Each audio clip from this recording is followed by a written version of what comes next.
2부 진눈깨비의 연상에서 시작하기 전에 당대 시인이었던 네크라소프의 시가 한 편 나옵니다. 읽어드릴게요. 내가 미혹의 어둠 속에서 신념에 찬 불같은 말로 그 윤락의 영혼을 끌어냈을 때 너는 깊은 고민에 잠겨 두 손을 으스러지게 비비대며 너를 둘러싼 악덕을 저주했다. 그리고 추억의 회초리를 휘둘러 잊기 쉬운 양심을 벌하며 너는 너의 모든 과거를 남김없이 내게 털어놓았다. 그러고는 갑자기 손바닥으로 얼굴을 감싸고 수치와 두려움에 휩싸여 너는 울음을 터뜨렸다. 괴로움에 온몸을 떨면서. 2부 시작하겠습니다. 그때 나는 겨우 24살이었다. 나의 생활은 벌써 그 무렵부터 음울하고 방탕하며 야생에 가까울 만큼 고독했다. 나는 아무하고도 교제하지 않고 말을 주고받는 것조차 피하면서 점점 나의 구석진 세계로 기어들었다. 근무처인 관청에서도 사람들의 얼굴을 보지 않으려고 애썼다. 동료들은 나를 괴짜 취급했을 뿐만 아니라 나 자신이 분명히 눈치챈 일이지만 사뭇 역겨워하고 있는 것 같았다. 나는 가끔 이런 생각이 머리에 떠오르곤 했다. 남들이 자기를 역겨워하는 눈으로 보고 있는 것 같다는 생각이 나를 제외하면 다른 누구의 머리에도 떠오르지 않는 것은 대체 어찌된 일일까? 관청 동료 중의 하나는 보기만 해도 기분 나쁜 지독한 곰보에다가 인상마저 강도처럼 험상궂었다. 만약에 내가 저렇게 추한 얼굴을 하고 있었다면 아마 누구의 얼굴도 쳐다볼 용기가 나지 않을 것이라고 생각될 지경이었다. 또 다른 동료 하나는 옆에 다가가면 고약한 냄새가 코를 찌를 만큼 낡아 빠진 제복을 입고 있었다. 그런데도 그들은 두 사람 다 자기 얼굴에 대해서나 복장에 대해서나 또는 어떤 정신적인 면에 대해서나 조금도 어색해하는 눈치가 없었다. 그들은 남이 자기를 혐오의 눈으로 바라본다고는 꿈에도 생각지 않았다. 설사 그런 생각을 했다 하더라도 그들에겐 아랑곳 없는 일이었다. 다만 상사의 눈총만 받지 않으면 되는 것이다. 이제 와서 돌이켜보면 명백한 사실이지만 나 자신이 터무니없이 허영심이 강했고 따라서 자신에 대한 요구가 너무나 엄격했기 때문에 거의 혐오에 가까운 불만을 가지고 자신을 바라볼 때도 가끔 있었다. 나는 내 얼굴을 미워하고 추악하게 여겼을 뿐만 아니라 어딘지 모르게 저열한 표정이 깃들어 있다고까지 생각했다. 그래서 언제나 출근하면 남이 나의 저열함을 느끼지 않도록 될 수 있는 대로 꿋꿋한 태도를 취하고 고상한 표정을 지으려고 무척 애를 썼다. 얼굴은 미남이 아니라도 상관없다고 나는 생각했다. 그 대신 고상하고 표정이 풍부하면 된다. 그보다도 뛰어나게 이지적이라야 한다. 그러나 이와 같은 완성의 미는 도저히 내 얼굴엔 나타낼 수 없음을 나는 확실히 알고 있었고 그 때문에 고민했다. 무엇보다 두려웠던 것은 내 얼굴이 영락없이 바보스런 상통이라고 느껴지는 점이었다. 하기는 내가 정말로 현명하다면 그것으로 완전히 체념했을 것이다. 아니 저열한 표정이란 소리를 들어도 수긍했을는지 모른다. 물론 나의 얼굴이 굉장히 이지적이라는 전제하에 하는 소리라면 말이다. 나는 관청 동료들을 모조리 증오하고 멸시했지만 한편으론 그들을 두려워했던 것 같다. 때로는 문득 그들이 모두 나보다 훌륭하다는 생각이 들 때도 있었다. 그 당시만 해도 남을 멸시하거나 자기보다 훌륭하게 여기거나 하는 감정의 변화가 이상하리만큼 갑작스레 일어나곤 했다. 두뇌가 발달한 분별 있는 인간은 자기 자신에 대한 요구가 몹시 엄격하여 때로는 증오심을 일으킬 정도의 자기 멸시 없이는 결코 허용적인 인간이 될 수 없는 것이다. 그러나 멸시하기 때문인지 자기보다 훌륭하다고 생각하기 때문인지 하여튼 누구를 만나도 나는 반드시 눈을 내리깔곤 했다. 나는 실험까지 해보았다. 나는 지금 누군가의 시선을 받고 있는데 과연 그것을 끝까지 참아낼 수 있을까 하고 마음속으로 자신에게 물어보지만 결과는 언제나 이쪽에서 먼저 눈을 내리까는 것이었다. 그 때문에 나는 미칠 듯이 번민했다. 그리고 나는 또 웃음 가마리가 되는 것을 거의 병적으로 두려워하고 있었으므로 거칠에 관한 한 무엇이든 노예처럼 인습에 맹종했다. 나는 기꺼이 세상 상식에 합치하도록 노력했고 상식에서 벗어난 일은 극력 피하도록 했다. 그러나 나 같은 인간이 어찌 끝까지 견디어낼 수가 있겠는가? 현대인으로서 당연한 일이긴 하지만 나는 병적으로 두뇌가 발달되어 있었다. 그런데 나의 동료들은 모두가 하나같이 우둔하여 마치 양떼처럼 서로 닮아 보였다. 어쩌면 관청에 근무하는 자들 중에서 자기는 겁쟁이이고 노예 같은 인간이라고 줄곧 느끼고 있는 것은 나 한 사람뿐인지도 모른다. 아마도 그 때문에 나는 스스로 두뇌가 발달된 인간이라고 느끼게 된 것 같다. 아니, 그렇게 느꼈다기보다는 사실이 그러했다. 나는 겁쟁이이고 노예이다. 나는 서슴없이 말하겠다. 현대의 어엿한 인간은 모두 겁쟁이이고 모두 노예인 것이다. 또 마땅히 그래야 한다. 그것이 현대인의 정상적인 상태니까. 나는 그것을 확신한다. 현대인은 그런 식으로 만들어져 있고 그렇게 되도록 꾸며져 있는 것이다. 그것은 비단 현대뿐만 아니라 대개 어느 시대에도 어엿한 인간은 겁쟁이이고 노예인 게 당연하다. 그것이 지상의 모든 인간의 자연율이다. 설령 그들 중의 누가 어떤 일에 용기를 과시했다 하더라도 그런 걸 가지고 뽐낼 건 못 된다. 어차피 다른 일엔 꽁무니를 빼게 마련이니까. 이것은 영원히 변하지 않는 유일한 법칙이다. 당나귀와 그 족속들이라면 뽐내기도 하겠지만 그것도 한도가 있는 법이다. 그런 자들에겐 주의를 돌릴 가치도 없다. 왜냐하면 그들은 전혀 아무런 의미도 지닐 수가 없기 때문이다. 그 당시 나를 괴롭히던 것이 또 하나 있다. 다름 아니라 누구 하나 나를 닮은 자도 없거니와 나 역시 아무와도 닮지 않았다는 사실이다. 나는 외톨이인데 저자들은 모두가 한통속이다 하는 생각에 나는 사로잡혀 버렸다. 이것만 보아도 내가 아직 풋내기였다는 것이 명백하다. 그런가 하면 정반대되는 일도 있었다. 이따금 관청에 다니기가 죽도록 싫어질 때도 있었다. 그래서 마침내는 병든 사람처럼 되어 근무처에서 돌아오는 일도 자주 있었다.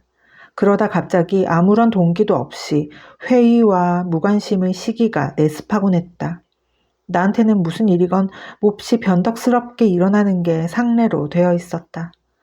그런데 나 자신은 자기의 성급함과 퉁명스러움을 비웃고 자기의 로맨티시즘을 비난하는 것이다.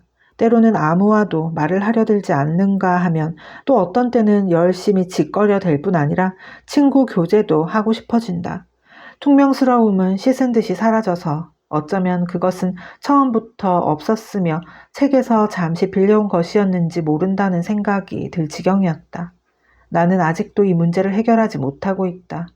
한때는 그자들과 무척 사이가 좋아져서 서로 방문도 하고 카드놀이도 하고 보드카를 마시기도 하고 심지어는 승진 운동을 해주기도 했다. 그러나 여기서 이야기가 좀 빗나가는 걸 용서해주기 바란다. 우리 러시아 사람 가운데는 대체적으로 보아 독일식이나 특히 프랑스식의 현실과 동떨어진 낭만파는 일찍이 존재한 일이 없었다. 그런 종류의 낭만파는 무슨 일이 있건 까딱도 하지 않는다. 설사 대지가 발밑에서 갈라지건 온 프랑스의 인간이 바리케이트 위에서 죽어버리건 그들은 여전히 그 모양 그대로 있다. 인사치레로라도 좀 변할 법도 한데 여전히 현실과 동떨어진 자기들의 노래를 죽을 때까지 소리 높이 부르는 것이다. 그것은 그들이 모두 바보이기 때문이다. 그러나 우리 러시아 땅엔 그런 바보는 없다. 이것은 주지의 사실이지만 바로 거기에 우리 러시아와 다른 나라, 예를 들어 독일과의 차이점이 있다. 따라서 우리나라에는 현실과 동떨어진 인간도 순수한 형태로는 존재하지 않는다. 다만 그 당시 우리의 실증적인 평론가와 비평가들이 고골의 소설 속에 등장하는 코스탄 조골이나 표트르 이바노비치 아저씨의 뒤를 쫓아다니며 고지식하게 그것을 우리의 이상인 양 생각했기 때문에 러시아 낭만파를 독일이나 프랑스처럼 현실과 동떨어진 족속으로 보고 얼토당토 않은 날조를 한데 지나지 않는다. 그러나 사실은 정반대이다. 우리 러시아 낭만파의 특성은 유럽의 비현실적인 그것과는 정반대인 것이어서 유럽식 척도는 여기에 적용할 수가 없는 것이다. 우리 러시아 낭만파의 특성은 모든 것을 이해하고 모든 것을 볼 수 있다는 데 있다. 우리나라에서 가장 실증적인 두뇌를 지닌 사람들과도 비교할 수 없을 만큼 모든 것을 명확하게 볼 수 있다는 데 있다. 그 누구와도 그 무엇과도 타협하지 않으면서도 누구를 싫어하거나 무엇을 꺼려하는 일은 절대 없고 모든 것에 양보할 줄 알고 모든 것에 겸허하다는 데 있다. 항상 유일한 실제적 목적을 염두에 두고 그것을 서정시집이나 감격 속에서 발견하면서 동시에 아름답고 고귀한 것을 한평생 신성불가침한 것으로 보전하고 또한 자기 자신도 마치 솜 속에 보석을 간직하듯 완전히 보존하는 데 있다. 그것은 이를테면 그 아름답고 고귀한 것을 위해서도 좋은 일이다. 우리 러시아의 낭만파는 다면적인 인간이어서 우리나라의 온갖 악당 가운데서도 첫 손가락에 꼽히는 악당이다. 나는 그것을 나 자신의 경험으로 미루어 단언할 수 있다. 물론 이런 것은 낭만파가 영리한 경우의 이야기다. 아니, 내가 대체 무슨 소리를 하는 건가? 낭만파는 언제나 영리하게 마련 아닌가? 나는 다만 우리나라에도 우둔한 낭만파가 있긴 있었지만 그것은 계산에 포함되지 않는다는 걸 말하고 싶었을 뿐이다. 왜냐하면 그자들은 한창 나이에 이미 독일 사람으로 둔갑해가지고 자기의 귀중한 보석을 보존하기에 적합한 독일 땅으로, 그것도 주로 바이마르나 슈바르츠발트 같은 곳으로 이주해버렸기 때문이다. 나 자신으로 말할 것 같으면 관리 생활이라는 걸 진정 경멸하고는 있었지만 필요상 부득이 뒷발로 걷어차 버리지를 못하고 참고 있었다. 왜냐하면 관청에 나가 앉아있는 대가로 돈을 받고 있었기 때문이다. 그 때문에 결국은 뒷발로 걷어차 버리질 못하고 말았다. 우리나라의 낭만파는 만약에 달리 인생 활동의 목표가 없다면 뒷발로 걷어차지를 않고 차라리 미쳐버리는 편이 당연할 것이다.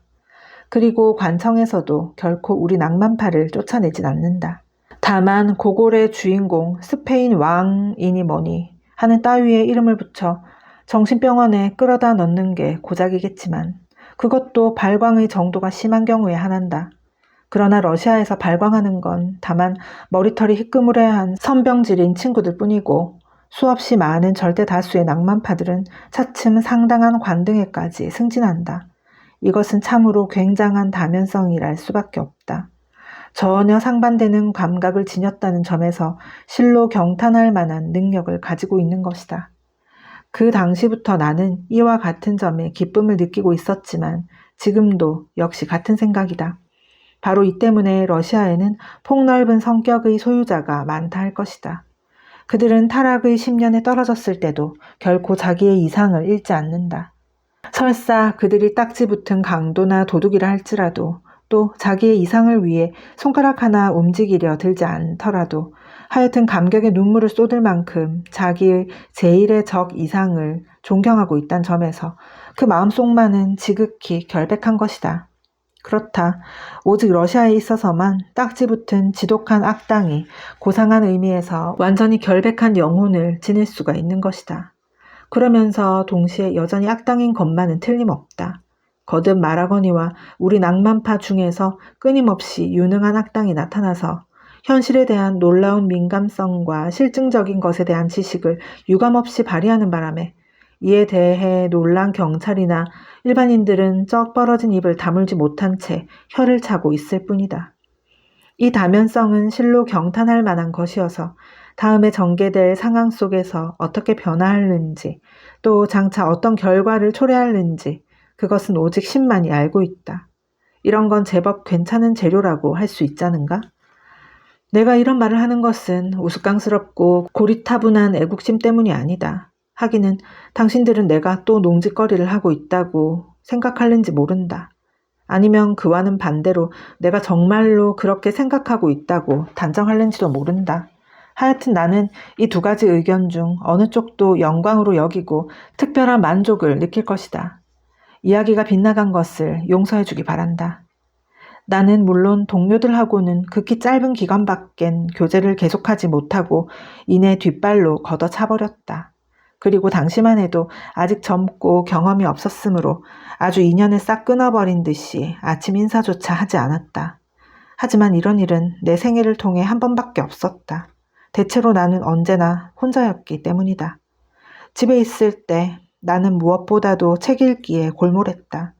즉 내부에서 줄곧 솟구쳐 오르는 것을 외부로부터 받는 감각으로 지워보려 했다. 외부로부터 받는 감각 중에서 내 힘에 겨웁지 않은 것은 독서밖에 없었다. 물론 독서는 매우 유익했다. 그것으로 나는 흥분되고 감미로운 기분에 잠기고 고통을 느끼기도 했다. 그래도 때로는 참을 수 없을 만큼 따분하고 지리했다. 뭐니 해도 활동이 그리워지는 것이다. 그래서 나는 갑자기 지하 생활자다운 암담하고도 저주스런 음탕에 잠겼다.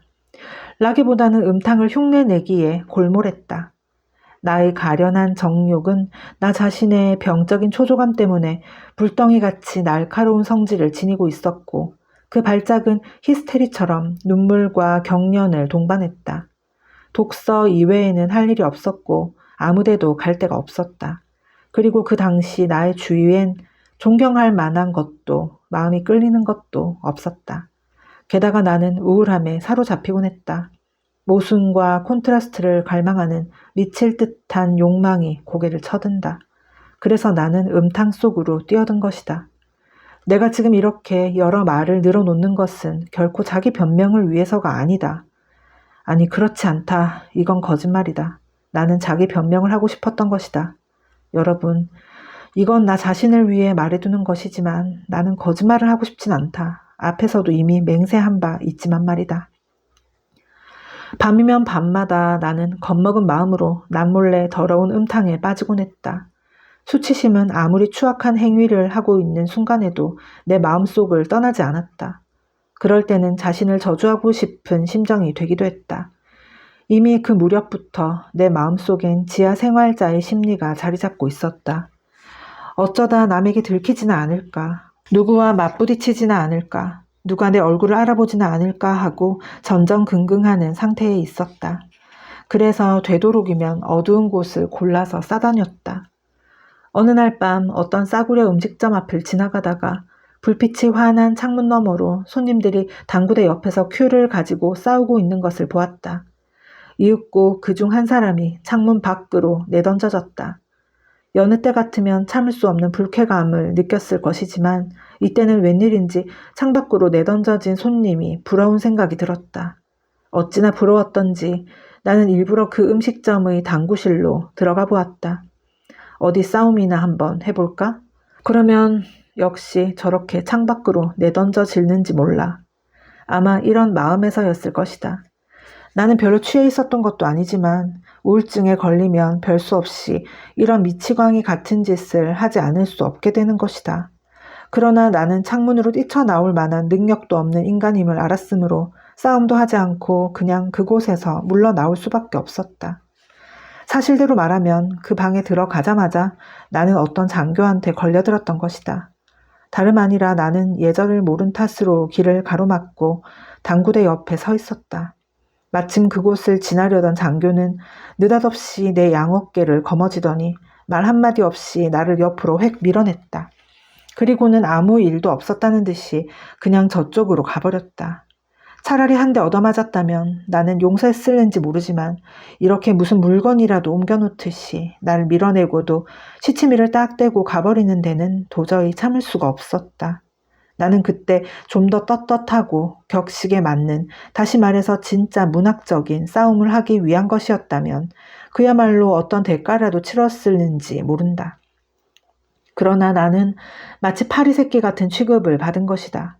상대방 장교는 키가 2미터나 되는 덩치 큰 사나이였는데 나는 키가 작은 빈약한 몸집이다.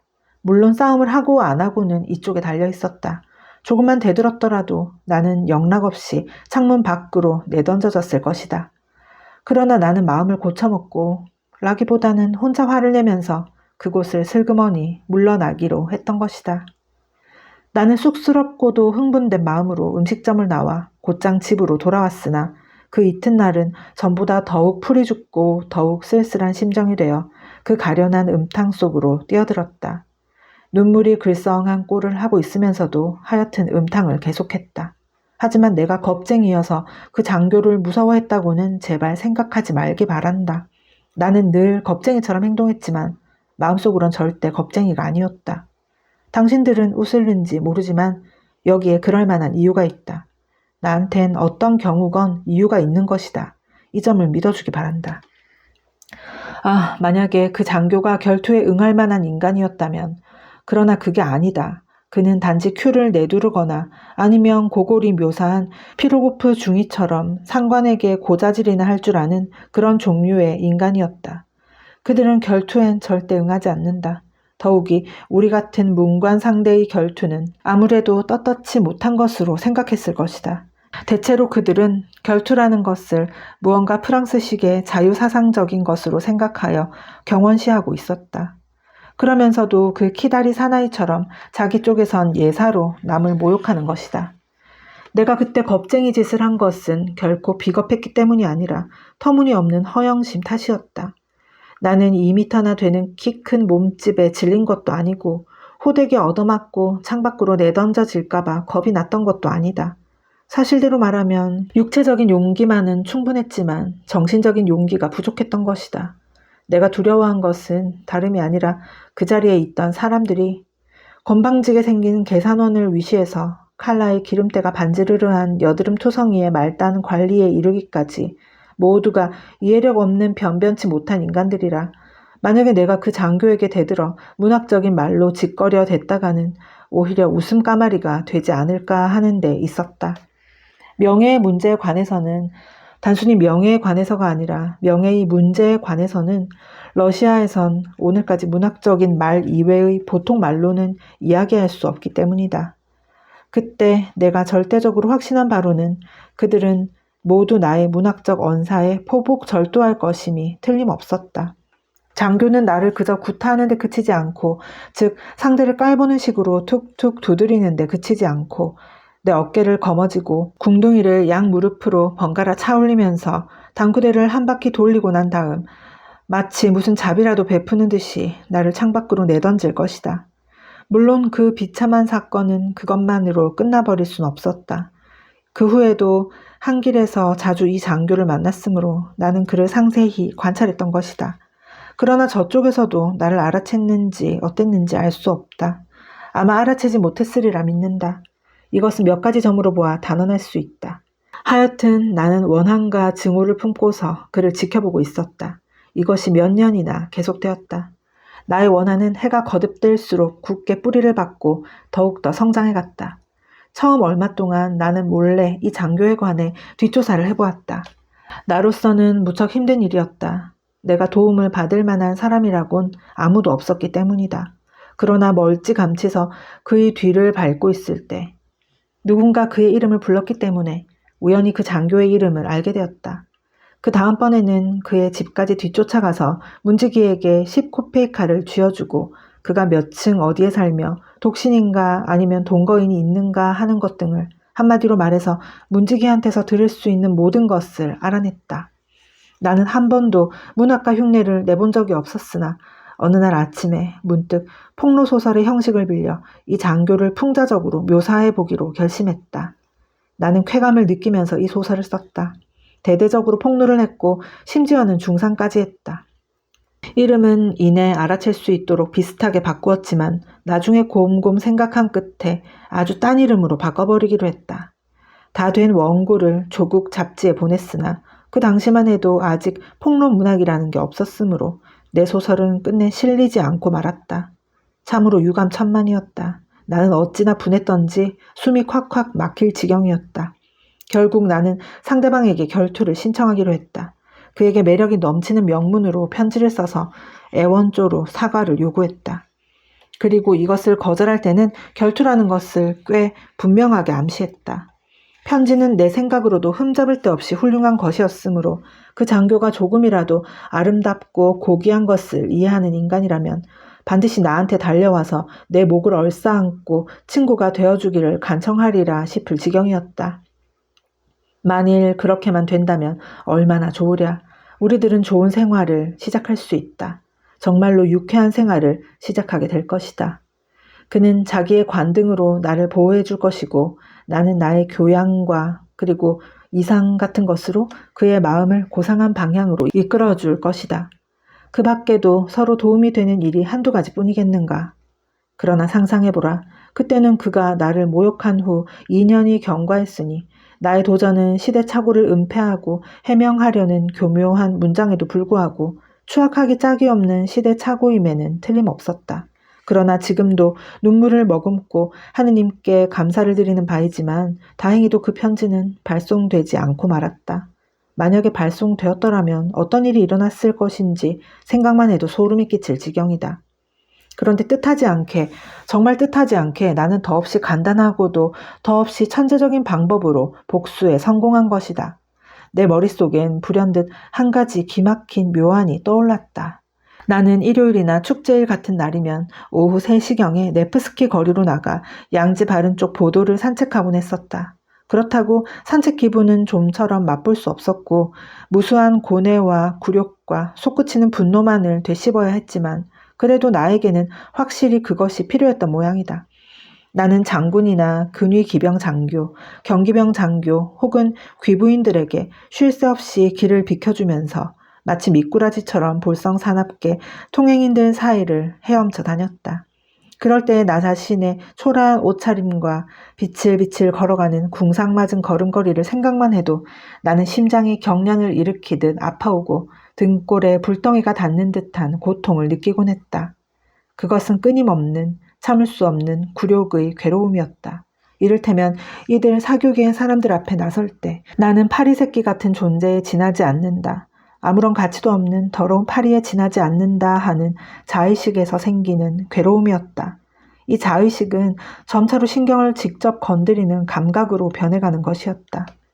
나는 누구보다도 현명하다. 누구보다도 두뇌가 발달되어 있다. 누구보다도 고상하다. 그건 뻔한 일이지만 그런데도 연신 길을 비켜주고 모든 사람의 멸시와 모욕을 감수해야 하는 한낱 파리에 지나지 않는다. 무엇 때문에 스스로 나서서 이런 괴로움을 짊어지려 하는가? 무엇 때문에 네프스키 거리에는 나다니는가? 그건 나 자신도 알 수 없었다. 어쩐지 그저 기회만 있으면 그리로 끌려나가곤 했던 것이다. 나는 이미 그 무렵부터 앞서 제1장에서 말한 바와 같은 쾌감이 밀려오는 것을 느끼게 되었다. 그러나 그 장교와의 사건이 있은 후부터는 더욱 강하게 그리로 끌리게 되었다.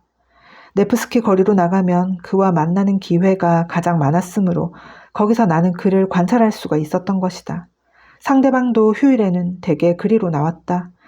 그도 장군이나 고관들 앞에서는 길을 비키고 마치 미꾸라지처럼 그 사이를 빠져나가곤 했지만 우리 같은 족속은 말할 것도 없고 우리보다 좀 나은 족속과 맞부딪혔을 때도 무조건 짓밟아 버릴 것만 같은 기세였다. 마치 자기 앞엔 텅 빈 공간밖엔 없는 것처럼 성큼성큼 똑바로 걸을 뿐 절대로 길을 비키려 들지 않았다. 나는 증오에 불타는 눈으로 그를 뚫어지게 응시했지만 그래도 그가 앞에 다가오기만 하면 언제나 마지못해 길을 비켜버리곤 했다. 한 길에서조차 그와 대등해질 수 없는 것이 나는 무척 괴로웠다. 어째서 너는 언제나 먼저 비켜나는 거냐? 이따금 2시가 지난 밤중에 잠이 깨서 나는 미칠 듯한 히스테리의 발작에 사로잡혀 스스로 따지고 드는 것이었다. 어째서 그놈이 비키지 않고 꼭 네가 먼저 비켜야 하느냐 말이다. 그따위 법률은 어느 책에도 쓰여 있지 않을 것이다. 예의 바른 사람들이 마주쳤을 때 보통 하는 것처럼 양쪽에서 서로 비키면 되지 않느냐. 저쪽이 반 비키면 이쪽도 반 비킨다. 이렇게 서로 존경하는 태도로 지나칠 수도 있지 않은가? 그러나 그렇겐 되지 않았다. 역시 비키는 쪽은 이쪽이고 장교 쪽은 내가 길을 비켜주는 것조차 알아채지 못하는 모양이었다.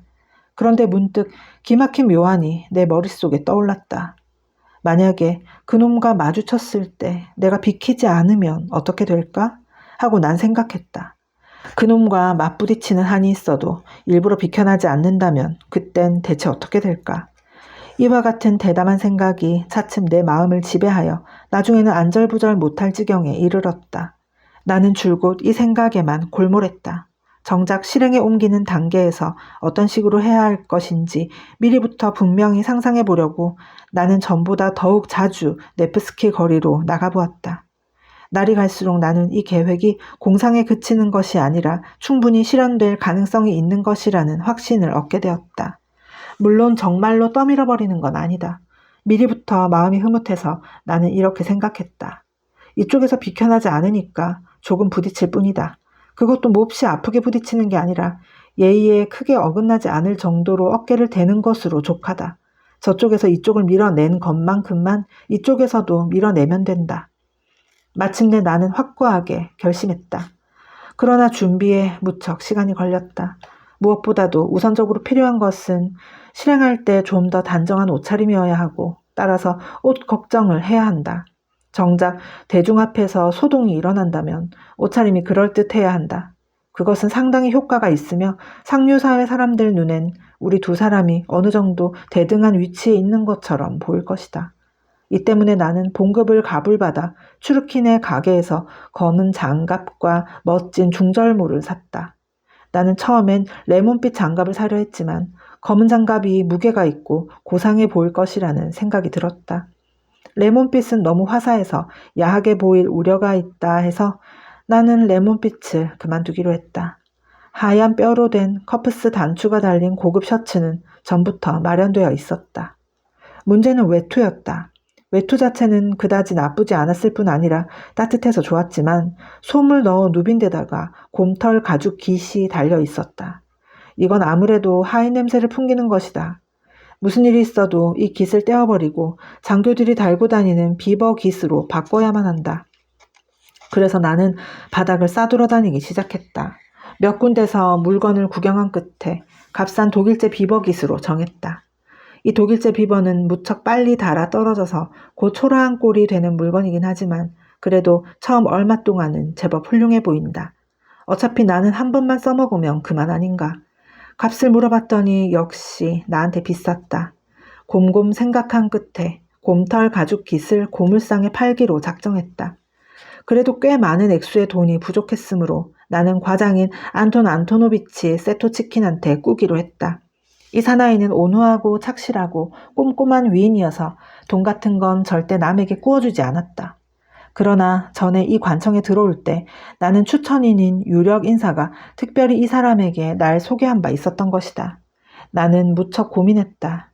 안톤 안토노비치 같은 사람한테 돈을 꾸어달라고 부탁한다는 건 수치스럽기 짝이 없는 일이었다. 나는 사흘밤이나 계속해서 잠을 못 이루고 고민했다. 열병에라도 걸린 듯 싶었다. 심장이 마비된 것 같이 느껴지다가도 갑자기 펄떡펄떡 뛰기 시작하는 것이다.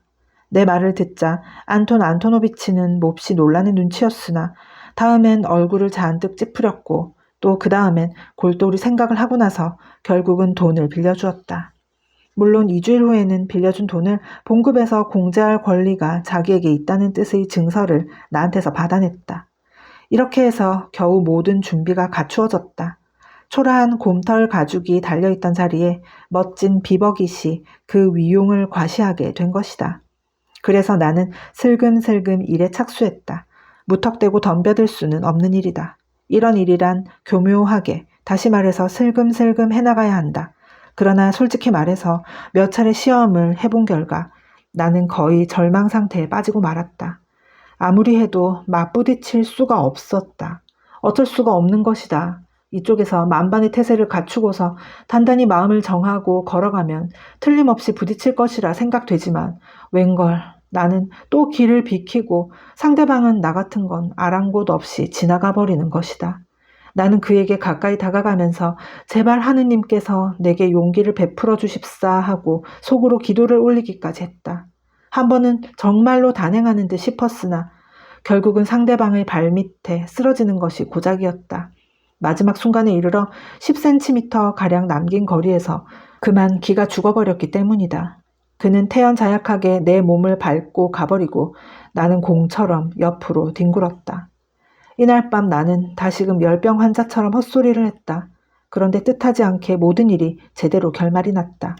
그 훗날 밤에 나는 이 자멸적인 계획을 중지하고 모든 것을 완전히 포기할 결심을 하고 나서 내 계획이 결국은 헛된 일이라는 걸 실제로 보기 위해 이튿날 마지막으로 네프스키 거리로 나갔다.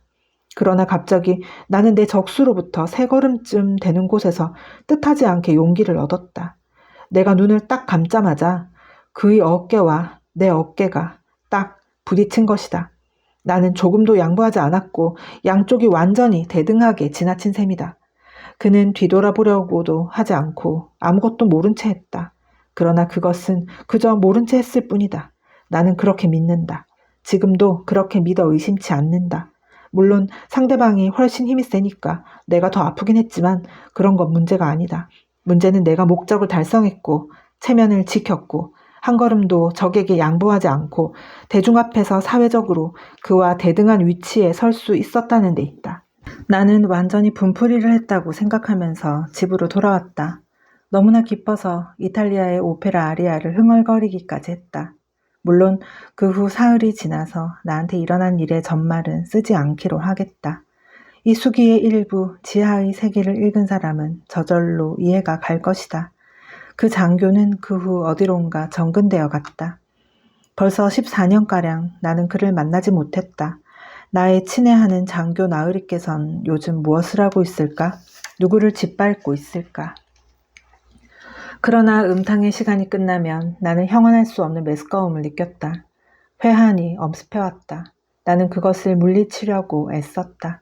너무나 메스꺼워 견딜 수가 없었기 때문이다. 하지만 그것도 차츰 익숙해졌다. 나는 모든 것에 익숙해졌다. 익숙해졌다기보다 자진해서 참아내기로 했던 것이다. 나한테는 모든 것을 체념케 하는 도피처가 있었다. 이를테면 모든 아름답고 고귀한 것 속으로 숨어 들어가 버리면 되는 것이다. 물론 공상에 지나지 않는 얘기이다. 나는 공상에 몰두했다. 무려 3달 동안이나 집안에 틀어박혀 줄곧 공상만을 계속했다.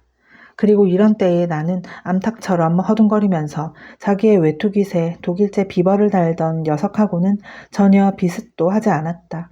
이것만은 고지 들어주길 바란다. 나는 벼랑간 영웅이 되었다. 그 키다리 장교 따위는 자기 쪽에서 먼저 찾아오더라도 결코 문지방을 넘게 하지는 않을 것이었다. 그런 때는 그따위 사나이는 상상할 수조차 없었다. 나의 공상이 어떤 것이었고 어떻게 내가 그것에 만족할 수 있었는지 그것은 지금 말하기 곤란하지만 하여튼 그때 나는 그것만으로도 만족하고 있었다. 하긴 지금도 얼마간 그것으로 자기 만족을 느끼고 있는 건 사실이다. 유달리 감미롭고 강렬한 공상이 찾아드는 것은 비참한 음탕에 젖고 난 후였다. 그것은 후회와 눈물과 저주와 환희를 동반했다. 때로는 진짜 도취와 행복의 순간이 찾아들어서 나는 스스로 털끝만한 조소도 느끼지 않았다. 정말이다. 거기에는 신앙과 희망과 사랑이 있었다. 이 점이 중요하다. 나는 그 당시 어떤 기적의 힘으로 어떤 외부적인 사정의 힘으로 이런 현상이 갑자기 넓게 전개되어 간다고 맹목적으로 믿고 있었다.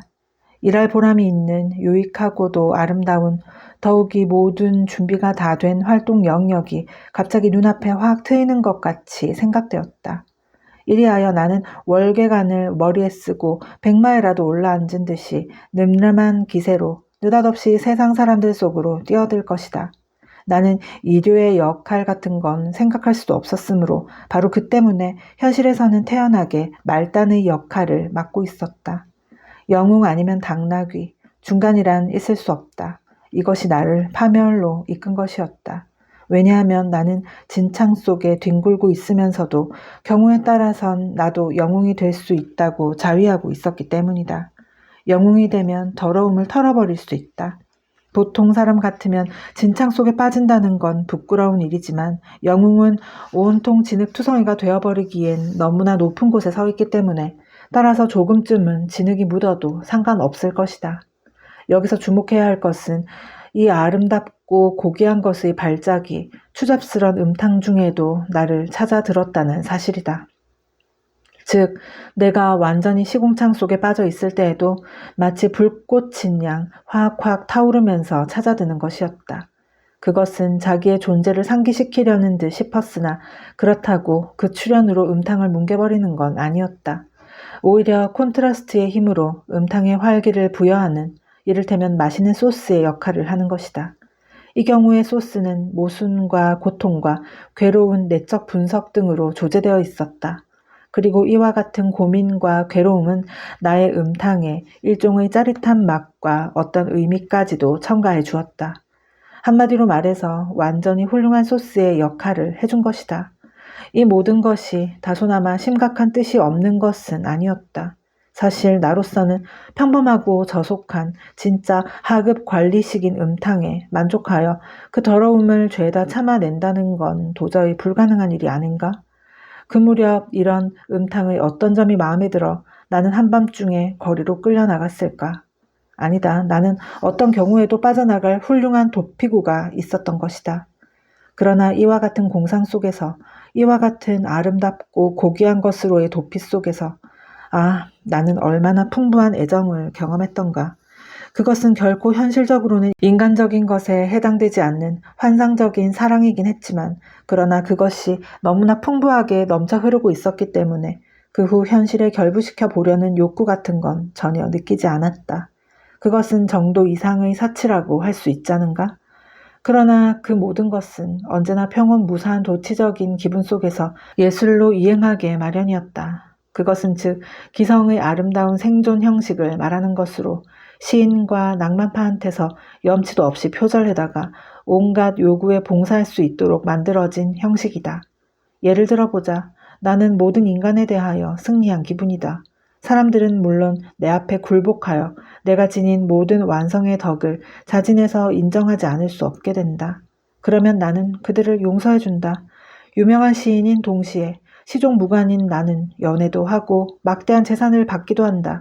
그러나 그 돈은 곧 인류를 위해 몽땅 희사해버리고 더욱이 그 자리에서 대중 앞에 자기의 오욕을 고백한다. 하지만 그 오욕은 단순한 오욕이 아니고 아름답고 고귀한 것을, 즉 만프레드식인 무언가를 풍부하게 내포하고 있는 것이다. 사람들은 눈물을 흘리면서 나에게 키스한다. 그러나 나는 굶주림을 무릅쓰고 새로운 사상을 전파하기 위해 맨발로 길을 떠난다. 아우스터리츠의 싸움터에서 보수파들을 쳐부순다. 행진곡이 울려 퍼지고 사면령이 공포되고 법왕은 로마로부터 브라질로 출발할 것을 허락한다. 그리고 코모 호수의 보르케제 별장에서 이탈리아 전 국민을 위해 대무도회가 열린다. 그리고 숲속에서의 장면 같은 것이 있고 그 다음은 당신들의 상상에 맡기겠다. 여기에 대해서 당신들은 지금 내가 스스로 고백한 환희와 감격의 눈물 뒤에 그따위 평범한 소리를 늘어놓는다는 건 너무나 저속하지 않느냐고 말하는지 모른다. 하지만 어째서 그게 저속하다는 건가? 그래, 당신들은 내가 그걸 부끄러워하고 있는 것으로 생각하는가? 그것이 당신들의 생활과 비교해서 정말로 저열하단 말인가? 나는 단언하거니와 내가 쓴 것 중에도 다소는 그럴듯한 대목이 있을 것이다. 하나에서 10가지, 코모 호수의 장면만은 아니다. 하긴 당신들의 말도 옳기는 하다. 사실 저속하고 저열하다는 말은 옳다. 무엇보다 저열한 것은 내가 지금 당신들 앞에서 변명 같은 소리를 시작했다는 점이다. 그보다 더욱더 저열한 것은 내가 지금 이따위 해명을 쓰고 있다는 사실이다. 하지만 그만두기로 하자. 이래가지고는 절대 끝이 나지 않는다. 모든 것이 점점 더 저열해질 뿐이다. 나는 아무래도 3달 이상은 공상을 계속할 수가 없다. 인간 사회에 뛰어들고 싶은 억제할 수 없는 욕구를 느끼기 시작하기 때문이다. 나의 경우 인간 사회에 뛰어든다는 것은 과장인 안토노비치 세토치킨의 집에 놀러가는 것을 의미한다. 그는 나의 일생을 통해 변함없는 유일한 친지인데 나 자신도 이것을 이상하게 여기고 있다. 그러나 내가 그의 집을 방문하는 것은 나의 공상이 행복의 절정에 달해서 당장의 세상 사람들, 아니 온 인류를 포용하지 않고서는 견딜 수 없는 그런 시기가 도래했을 때뿐이다. 그러기 위해서는 단 한 사람이라도 실제하는 인간을 가질 필요가 있다.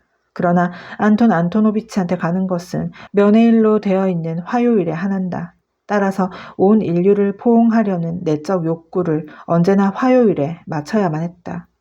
안토노비치는 펴치 우골로프 근처에 있는 건물 5층에 살고 있다. 천장이 낮은 작은 방 4개로 된 아파트였다. 가족은 딸 둘과 언제나 차를 따르는 역할을 하는 그의 숙모뿐이었다. 딸 하나는 14살이고 또 하나는 13살이었는데 둘 다 납작코였다. 내가 가면 딸들은 서로 소곤거리며 킥킥 웃곤 해서 나한테 무안을 주었다. 주인인 안톤 안토노비치는 보통 자기 서재에서 우리 관청 관리 등과 아니면 다른 관청의 관리인 듯한 백발의 손님과 함께 테이블 앞에 놓인 가죽 소파에 앉아 있었다. 언제나 낯익은 두세 명의 손님 이외에는 아무도 찾아오는 사람이 없는 것 같았다. 소비세니, 대심원의 공개 입찰이니, 봉급, 승진, 장관 각하, 상관의 총애를 받는 비서 등이 화제에 올랐다. 나는 4시간쯤 계속해서 그들 옆에 멍청이 앉은 채 대화를 경청할 수 있을 정도의 인내력이 있었다. 그러나 자진해서 대화에 끼어들 만한 용기도 없었거니와 그럴 기회도 없었다. 머리가 띵해지고 자꾸만 식은땀이 배어 나오는 것만 같았다. 그런데도 한편으론 흐뭇한 마음이 들기도 했다. 그래서 집에 돌아오면 나는 온 인류를 포옹하고 싶은 희망을 얼마 동안 미룰 수가 있었다. 하기는 이 밖에도 또 한 사람, 시모노프라는 친지 비슷한 인물이 있었다. 학교 시절의 동창생이었다. 학교 동창은 페테르부르크에 여럿이 있을 것으로 생각되었지만 나는 그 친구들과는 교제하지 않았을 뿐더러 간혹 길에서 만나더라도 인사조차 하지 않고 지냈다. 내가 다른 관청으로 자리를 옮긴 것도 실은 그들과 어울리기가 싫어서 화가 나는 나의 소년 시대와 아주 인연을 끊어버리기 위해서였는지도 모른다.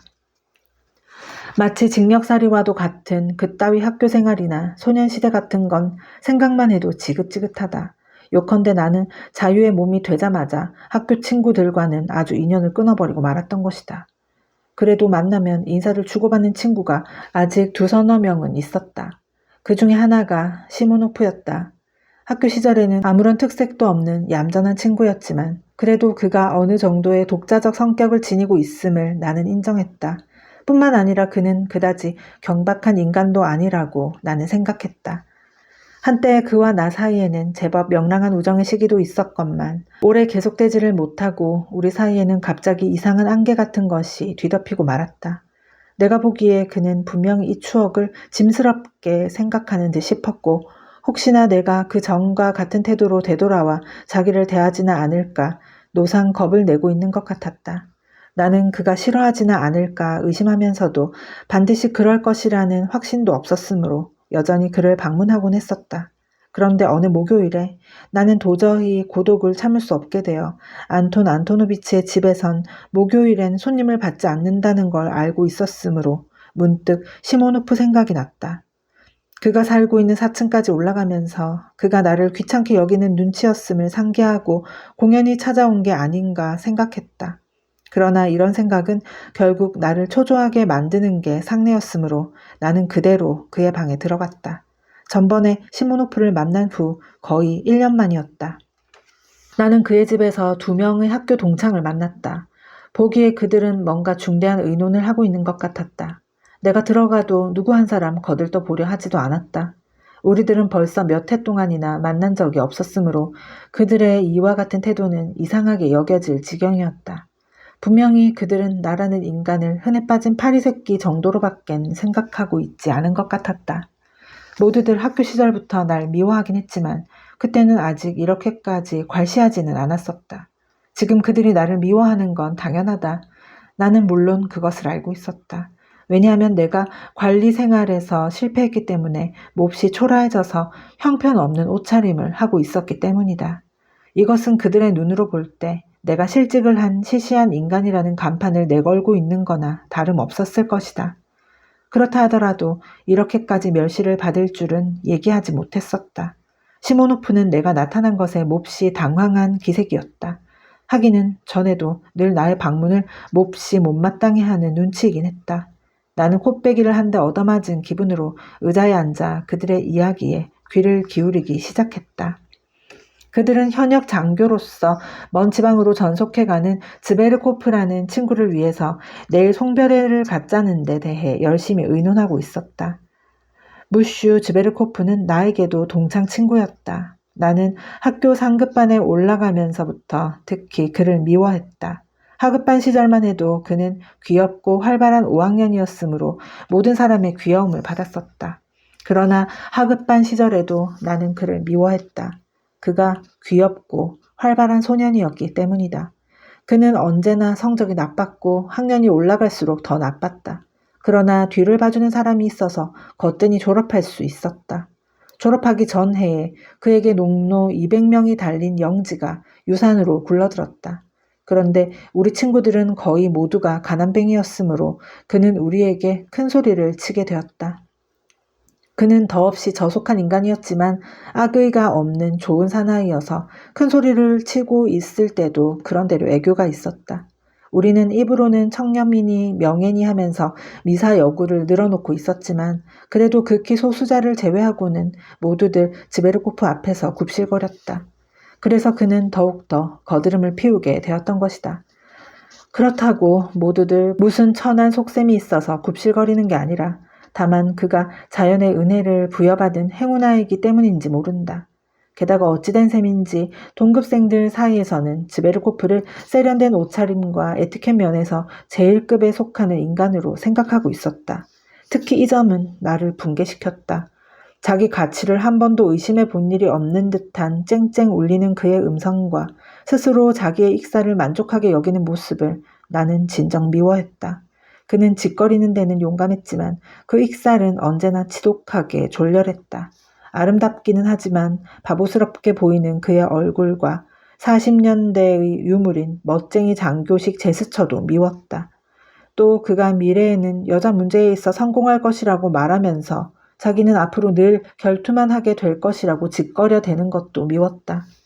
지금도 기억하고 있지만 늘 과묵한 내가 갑자기 지베르코프하고 격투를 벌인 일이 있었다.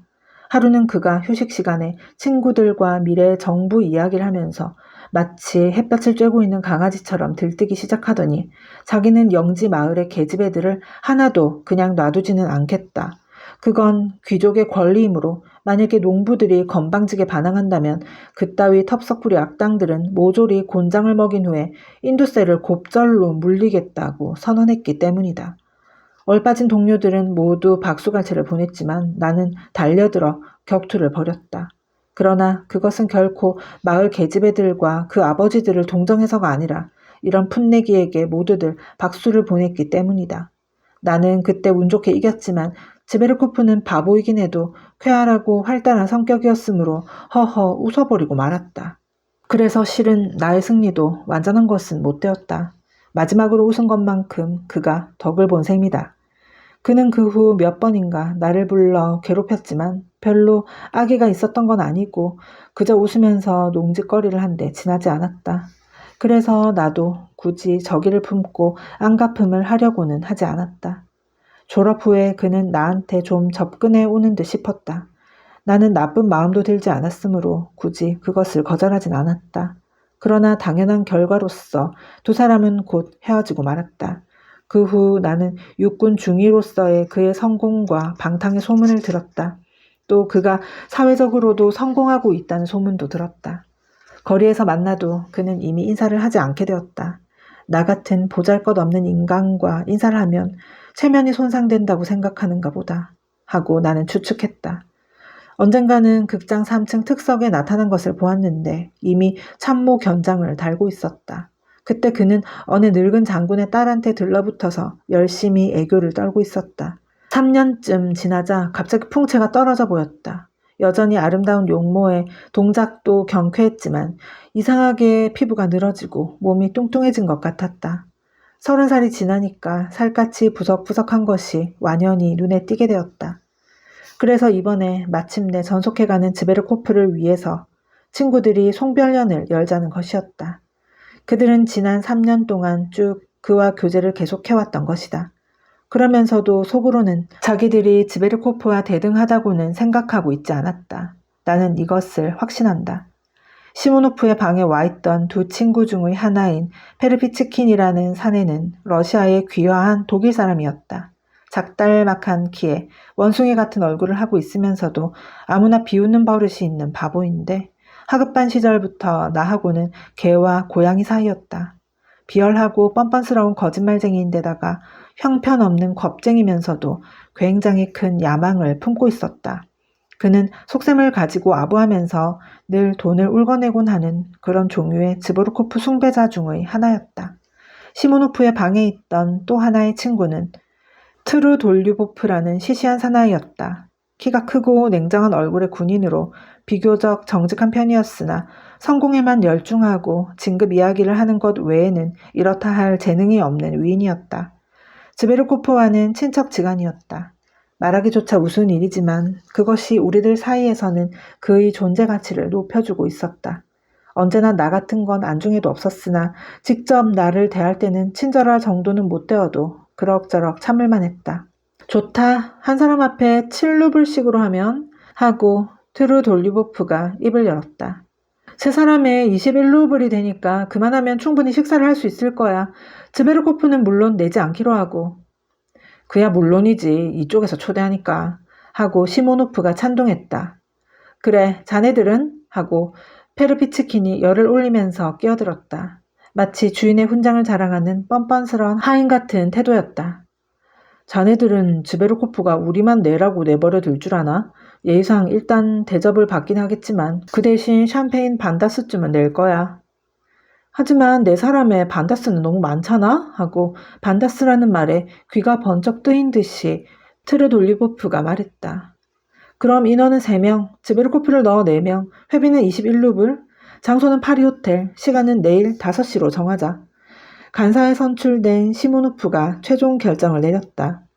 어째서 21루블이지? 나는 약간 흥분해서 이렇게 말했다. 분명히 나는 화가 났던 모양이다. 나까지 넣어서 계산하면 21루블이 아니라 28루블이 아닌가? 내가 이렇게 느닷없이 참가를 신청하면 참으로 훌륭한 태도로 보여 모두들 즉석에서 찬성하면서 나를 존경의 눈으로 보게 될 것이라는 생각이 들었기 때문이다. 아니, 자네도 참석하려나? 하고 시모노프는 어색하게 나를 외면하면서 못마땅한 듯이 말했다. 그는 내가 어떤 인간인가를 빤히 알고 있었던 것이다. 그가 내 성질을 속속들이 알고 있다고 생각하자 나는 벨이 뒤틀리는 것 같았다. 무슨 말인가? 나도 같은 동창인데 나만 따돌린다는 건 솔직히 말해서 실례야. 나는 다시 흥분하기 시작했다. 도대체 자네가 어디 사는지는 알아야 연락을 취할 수 있었을 게 아닌가? 페르피츠킨이 거칠게 가로챘다. 게다가 자네 즈베르코프하고는 늘 사이가 좋지 않았잖는가. 이번엔 트르돌리보프가 이맛살을 찌푸리면서 덧붙였다. 하지만 이렇게 된 이상 나도 가만히 있을 순 없었다. 그런 건 누구도 이러쿵저러쿵 말할 권리가 없다고 난 생각하는데. 마치 큰일이라도 난 것처럼 나는 목소리를 떨면서 대꾸했다. 전에 사이가 좋지 않았으니까 오히려 이런 때 자리를 같이 하고 싶다고 생각하는지도 모르잖나. 자네 심중을 그토록 고상한 감정을 누가 알겠나. 트루돌리보프는 희죽 웃었다. 좋아, 자네도 넣지. 시모노프가 날 돌아보면서 제멋대로 이렇게 결정해버렸다. 내일 5시 파리 호텔이니까 그리로 나오게. 그럼 돈은? 하고 페르피츠키는 나를 턱으로 가리키면서 나직한 음성으로 말을 하려다가 시모노프가 당황한 빛을 띄었기 때문에 얼른 입을 다물고 말았다. 그만해도 하고 트루돌리보프가 일어서면서 말했다. 그토록 오고 싶다면 오라고 하지. 그렇지만 이건 우리들만의 절친한 친구끼리의 모임이야. 역시 모자를 집으면서 페르피츠킨이 화난 듯이 투덜거렸다. 이건 공적인 회합이 아니거든. 우리로서는 자네 같은 사람이 끼어드는 걸 좋아하지 않을지 모르잖나. 다들 돌아갔다. 페르피츠키는 갈 적에 나한테 인사도 하지 않았다. 트루돌리보프는 돌아보지도 않고 한번 머리를 끄덕해 보였을 뿐이었다. 나하고 단둘이 콧배기를 맞대고 남게 된 시모노프는 심히 못마땅한 듯 이해가 안 간다는 표정으로 나를 바라보고 있었다. 그는 앉지도 않고 그대로 버티고 선 채 나에게 앉으라고 권하지도 않았다. 그렇군. 그럼 내일 만나세. 돈은 지금 내겠나? 미리 확인하고 싶어서 하는 말이야. 그는 좀 어색한 어조로 중얼거렸다. 나는 울컥 화가 치밀었다. 그러나 화가 치밀면서도 언젠가 오래전에 시모노프한테서 15루블을 꾸었는데 돌려주지 않고 있음을 상기했다. 물론 나는 그것을 한 번도 잊은 적이 없었지만 갚아야겠다고 생각한 적도 없었던 것이다. 하지만 생각해보게 시모노프, 내가 여기 올 때 그런 걸 미리 알았을 리 없잖나. 유감스럽게 돈 가지고 나오는 걸 잊어버렸네. 좋아, 아무래도 좋아. 내일 식사할 때 내면 되니까. 나는 그저 확인해 보고 싶었을 뿐이야. 오해는 말게. 그는 말문이 막혔는지 못마땅한 얼굴로 방 안을 거닐기 시작했다. 걸으면서 그는 발 뒤꿈치에 힘을 주어 연신 탁탁 소리를 냈다. 방해가 되는 건 아닌가? 2, 3분쯤 지나서 나는 이렇게 물었다. 아니, 괜찮아. 그는 움찔 놀라는 듯 했다. 아니, 실은 난 이제부터 가봐야 할 데가 있어서. 바로 요 근처지만. 그는 용서를 비는 것 같은 어색한 어조로 이렇게 덧붙였다. 아, 그래. 왜 진짜 그렇다고 말해주지 않았나. 나는 모자를 집어들면서 소리쳤다. 나의 어조는 어디서 나왔는지 스스로 이상하게 여겨질 만큼 허물없는 것이었다. 바로 요 근처라니까. 엎어지면 코 닿을 곳이지. 시모노프는 이렇게 되풀이하면서 그에게는 어울리지 않는 초조한 모습으로 나를 현관까지 배웅했다. 그럼 내일 5시 정각일세. 그는 층계를 내려가는 나의 등 뒤에다 대고 소리쳤다. 내가 돌아가 주어 천만다행이라 생각하는 모양이었다. 나는 은근히 화가 났다. 제기랄, 어쩌다 내가 그 판에 끼어들었을까. 나는 거리를 걸어가면서 이를 갈았다. 그것도 즈베르코프라는 돼지 새끼 같은 놈을 위한 송별회의 말이다. 물론 가지 말아야지. 침이라도 뱉어주면 그만이야. 약속에 얽매일 필요는 없다. 내일 즉시 시내 우편으로 시모노프에게 연락을 취해야겠다. 그러나 더욱 화가 나는 것은 나 자신이 내일 틀림없이 간다는 것을, 오기로라도 꼭 간다는 것을 잘 알고 있었기 때문이다. 거기 간다는 것이 미련하고 부질없는 짓이라고 느껴지면 느껴질수록 길을 쓰고 가게 될 것이다.